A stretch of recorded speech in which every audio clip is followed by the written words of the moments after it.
वैसे दंपति जो निसंतान हैं वो एक बार आईवीएफ मोती में सेंटर में ज़रूर आएँ और आईवीएफ मोती सेंटर कम से कम रेटों में यहाँ पे इलाज करती है और लोग एक बार।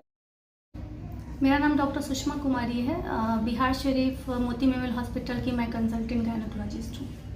ओके मैम, सबसे पहले आप अपने हॉस्पिटल के बारे में बता दीजिएगा। हाँ, मोती मेमोरियल हॉस्पिटल बिहार शरीफ के जलालपुर में स्थित है।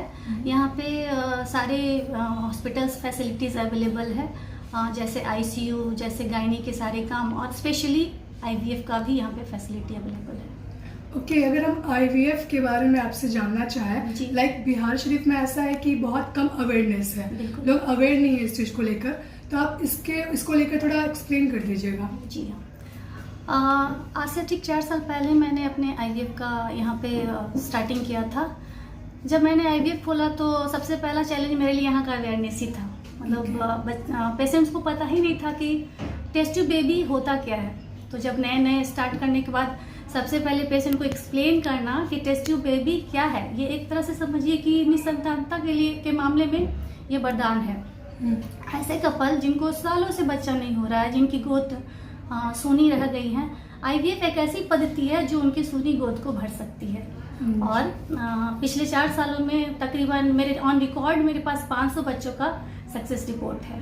ओके मैम, बहुत सारे मिथ भी हैं इसको लेकर। हाँ बिल्कुल, तो इस पे क्या कुछ बोलना चाहेंगे? आईवीएफ में किसी तरह की मिथ का कोई संभावना नहीं है, इसलिए ना क्योंकि लोगों को लगता है कि आईवीएफ करा रहे हैं तो सुई के द्वारा बना हुआ बच्चा है, ये बच्चा स्वस्थ रहेगा नहीं रहेगा, कैसा रहेगा क्या रहेगा।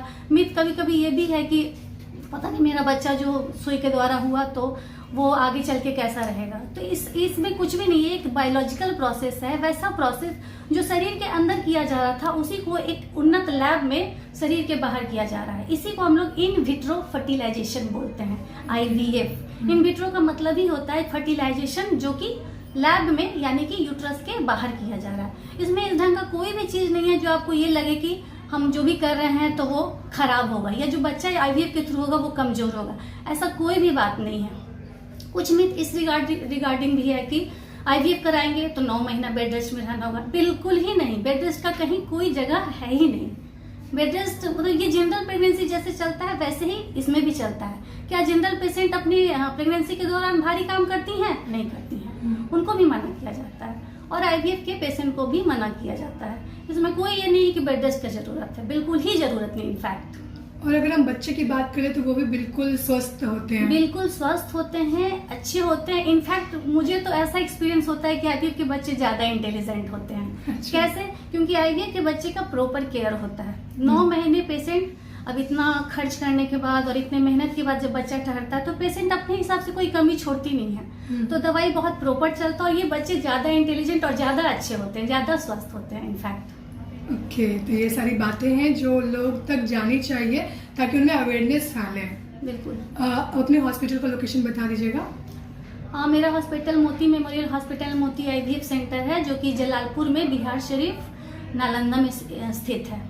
और सबसे इम्पोर्टेंट जो मेरा है, मेरा आईवीएफ खोलने का उद्देश्य ही यही रहा कि यहाँ से पेशेंट बाहर नहीं जाए, इसलिए कि पैसा बहुत लग रहा है। बिल्कुल। और यहाँ मेरे यहाँ जो आईवीएफ है वो समझिए कि अगर पटना की हम बात करें जो कि सबसे नजदीक है, वहाँ से आधे दाम में मेरे यहाँ हो जाता है। बहुत सारे कपल ऐसे भी रहे जिनके पास बिल्कुल पैसा नहीं था, मैंने उन लोग का भी काम किया, नींबू बेचने वाले का काम किया, ईटा पे भट्टी बैठाने वालों का काम किया।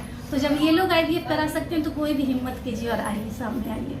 बिल्कुल, मतलब कुछ लोग होते हैं जो अफोर्ड नहीं करने की वजह से तो उन लोग के लिए पीछे हट जाते हैं। उन लोग के लिए हेल्प है मेरे पास, बिल्कुल है, बस आना है और काम कराना है। जी, ओके मैम, थैंक यू।